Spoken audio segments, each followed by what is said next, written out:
안녕하세요. 오늘 우리가 함께 들여다볼 주제는 물체에 작용하는 힘, 그 중에서도 굽힘이랑 비틀림입니다. 관련해서 정말 다양한 자료들을 보내주셨어요. 뭐 기술 용어 해설부터 위키백과 또 기술 블로그 글, 그리고 대학 강의 노트까지요. 네, 그래서 이번 탐구의 목표는 이 두 개념, 그러니까 굽힘하고 비틀림이 어떻게 다른지, 그리고 이게 재료, 특히 동력을 전달하는 축 같은 부품 있잖아요. 거기에 구체적으로 어떤 영향을 주는지 명확히 이해하는 겁니다. 더 나아가서 관련된 핵심 공식이나 변수들, 이런 것들도 좀 파악해서 실제적인 이해가 필요한 분들께 실질적인 도움이 되도록 하는 게 저희 목표죠. 이야기를 시작하기 전에 혹시 젖은 수건 비유 들어보셨어요? 수건 양끝 잡고 가운데를 이렇게 아래로 누르는 거랑 물 자려고 수건을 확 비트는 거. 이거 완전 다른 종류의 힘이잖아요. 이게 바로 오늘 우리가 파헤칠 굽힘과 비틀림의 아주 기본적인 차이, 이걸 보여주는 되게 직관적인 예시 같아요. 네, 아주 좋은 시작인 것 같습니다. 오늘 바로 그 두 가지 힘, 굽힘하고 비틀림이 근본적으로 어떻게 다른지, 그리고 각각 물체 내부의 어떤 종류의 저항력, 그러니까 응력을 만들어내는지, 또 이게 특히 회전력을 전달해야 하는 축 설계에는 왜 그렇게 중요한지, 이런 것들을 하나씩 자세히 살펴보겠습니다. 젖은 수건 비유가 나왔으니까 여기서부터 좀 더 파고 들어가 보죠. 그럼 수건 가운데를 아래로 눌러서 활처럼 휘게 만드는 그 힘, 이게 바로 굽힘 모멘트랑 관련된 거고, 수건을 쥐어짜듯이 꽈배기처럼 비트는 힘, 이게 비틀림 모멘트 또는 토크다, 이렇게 이해하면 될까요? 보내주신 자료 중 하나에서도 이 비율을 딱 들고 있더라고요. 힘, 밴딩은 물체에 힘을 가해서 곡률, 그러니까 얼마나 휘었는지 그 정도를 변화시키는 작용을 말하죠. 말씀하신 것처럼 수건을 아래로 눌러서 U자 형태로 만드는 상황, 아니면 다리 위에 놓인 보가 차 지나갈 때 아래로 이렇게 휘는 것, 이게 아주 전형적인 굽힘 예시입니다. 아, 휘게 만드는 거. 네.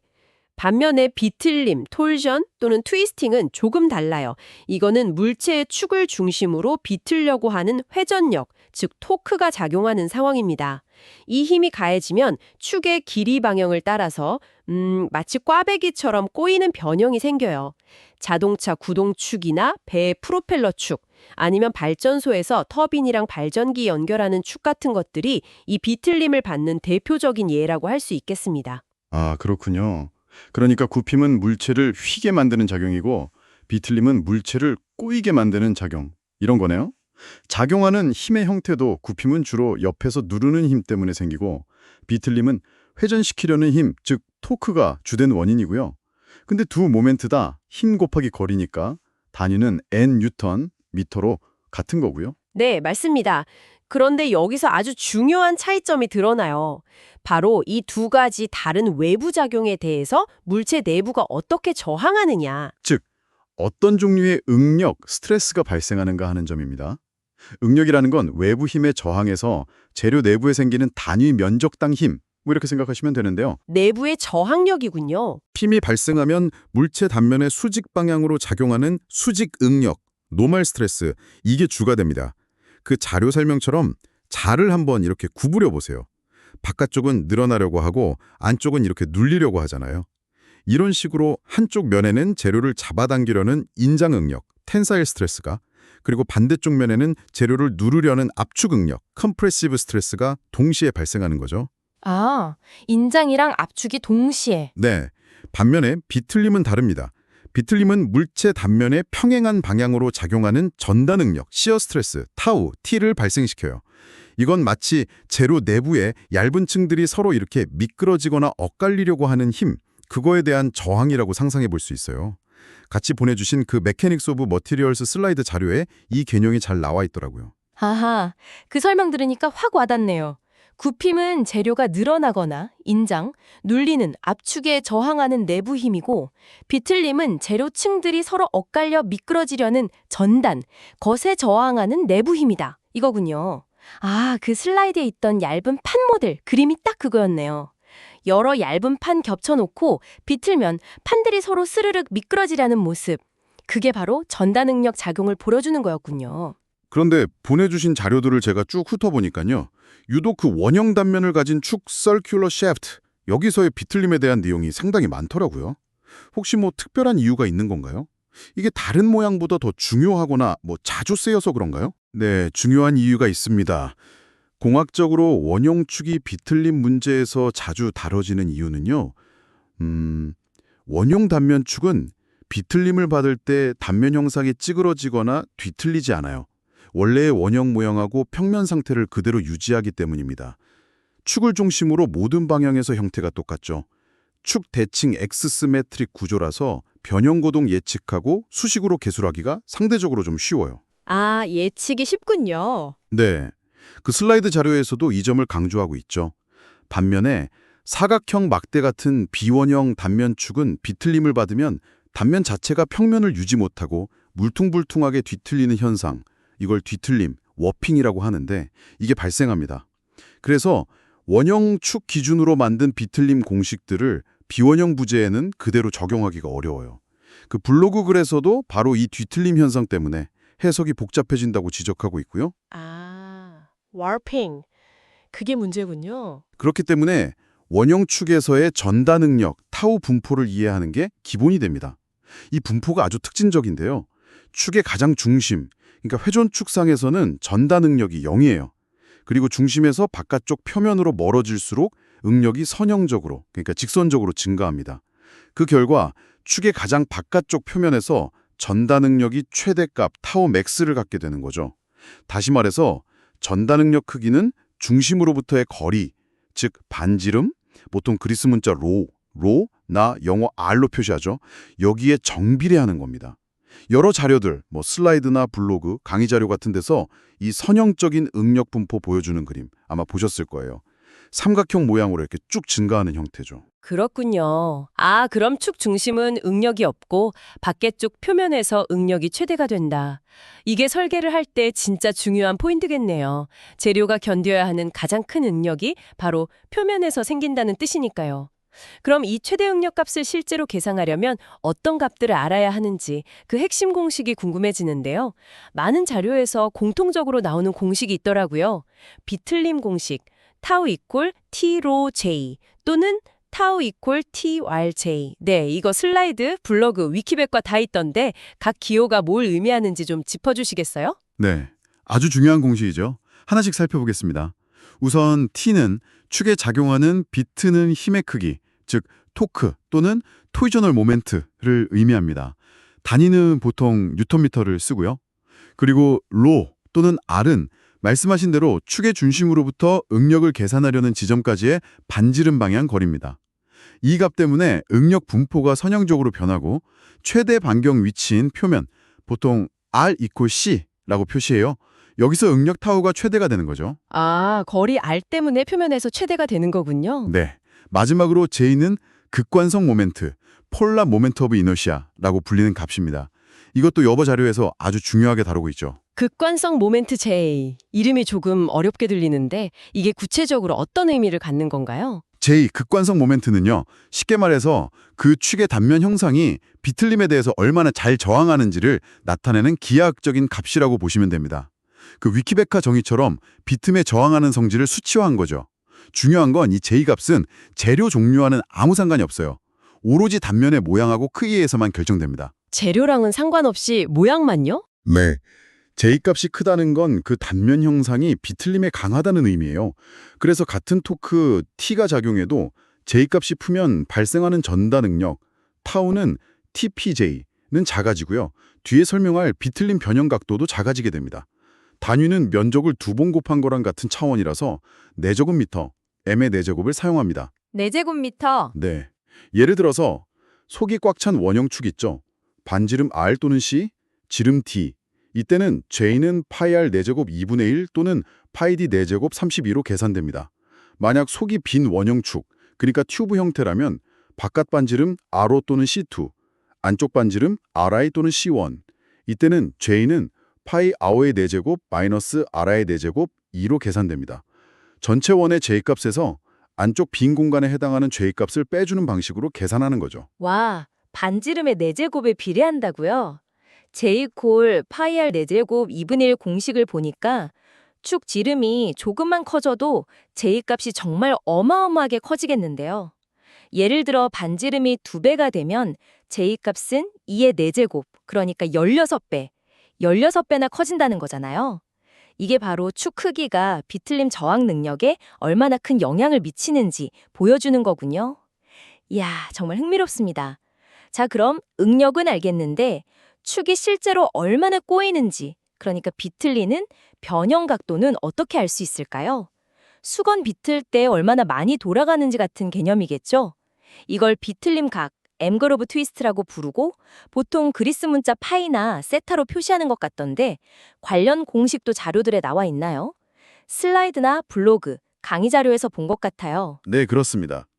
축 전체가 얼마나 비틀리는지를 나타내는 총 비틀림 각 파이를 계산하는 공식 역시 매우 중요합니다. 바로 파이는 TL, GJ입니다. 여러 자료에서 공통적으로 제시하는 공식이죠. 여기서 각 기호는 다음과 같습니다. TL 나누기 GJ. 네. 네, T는 앞에서 설명한 작용 토크고요. L은 비틀림이 작용하는 축의 길이입니다. 당연히 길이가 길수록 같은 토크에도 더 많이 꼬이겠죠. G는 전단 탄성 계수, 쉬어 모듈러스 오브 일레스티시티 또는 강성률이라고 불리는 재료 고유의 성질입니다. 재료가 전단 변형, 그러니까 엇갈리는 변형에 대해 얼마나 뻣뻣하게 저항하는지를 나타내는 값이죠. G값이 클수록 더 뻣뻣한 강성이 높은 재료입니다. J는 방금 전에 자세히 살펴본 극관성 모멘트입니다. 단면 형상이 비틀림에 저항하는 정도를 나타내는 기하학적 값이었죠. 이 공식 파이는 TRJJ도 가만히 뜯어보면 상당히 직관적이네요. 분자에 있는 T, 토크하고 L, 길이가 클수록, 즉 더 세게 비틀거나 더 긴 축일수록 비틀림 각 파이가 커지는 건 당연해 보이고요. 반대로 분모에 있는 G, 재료의 뻣뻣함, 그리고 J, 단면 형상의 저항력, 이게 클수록 비틀림 각 파이는 작아진다. 이런 거네요. 결국 얼마나 세게, 얼마나 길게 비트는가와 재료와 형상이 얼마나 잘 버티는가, 이 둘의 싸움이군요. 그 블로그 설명과도 정확히 일치하네요. 바로 그겁니다.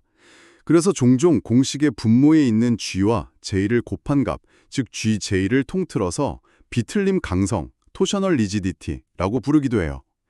이 값 자체가 그 축이 비틀림에 대해 얼마나 강하게 저항하는지를 나타내는 종합적인 지표가 되는 거죠.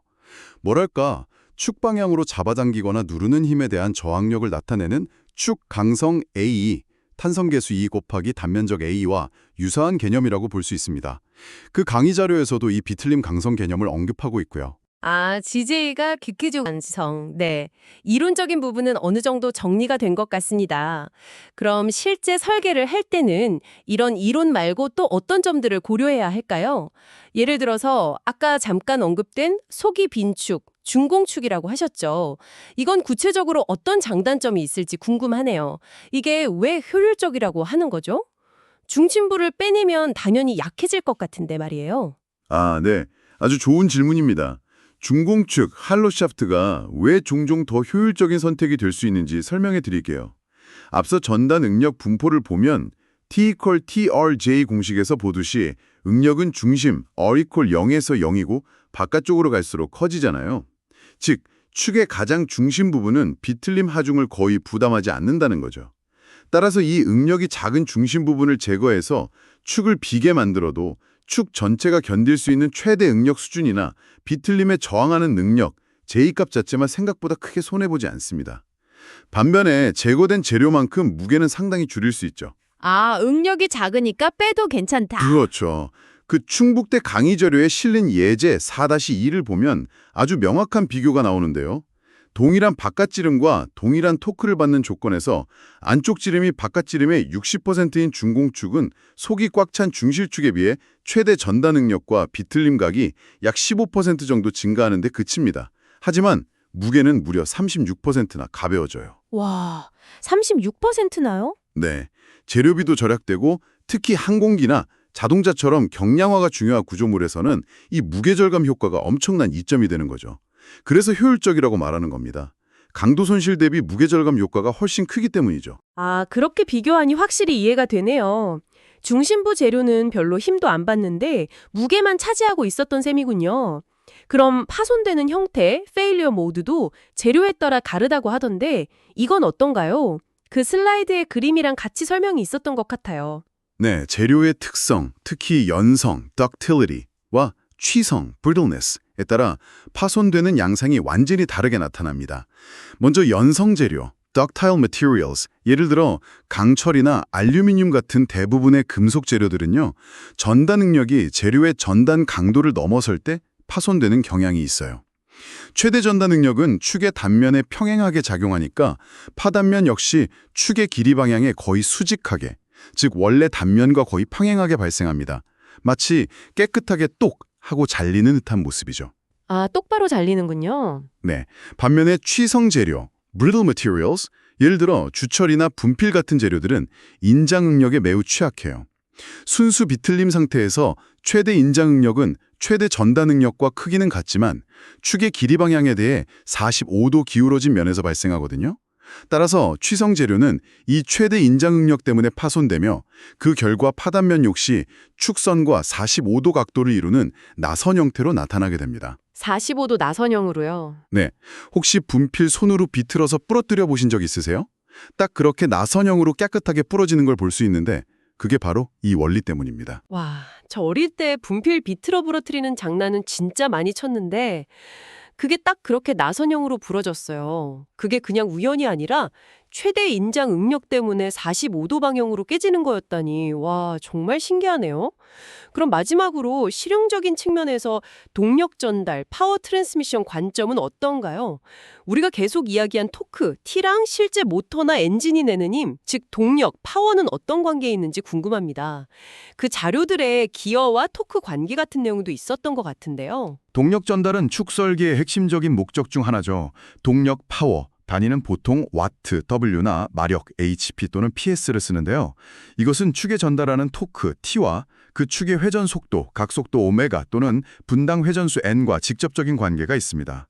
각속도 오메가 단위 레드스를 사용하면 동력 P는 T 오메가라는 아주 간단한 관계식이 성립하고요.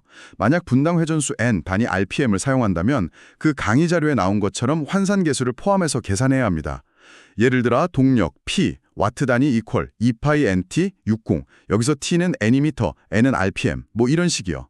또는 동력 P 마력 PS 단위 이퀄 T다된 716.2 여기서 T는 킬로그램 폴스미터, N은 RPM 같은 식을 사용할 수도 있고요.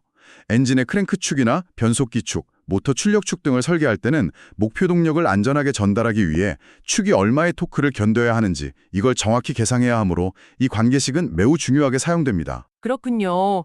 결국 동력을 전달하려면 토크를 견뎌야 하고 그 토크 때문에 발생하는 응력과 변형을 계산하는 게 오늘 우리가 나눈 이야기의 핵심이었네요.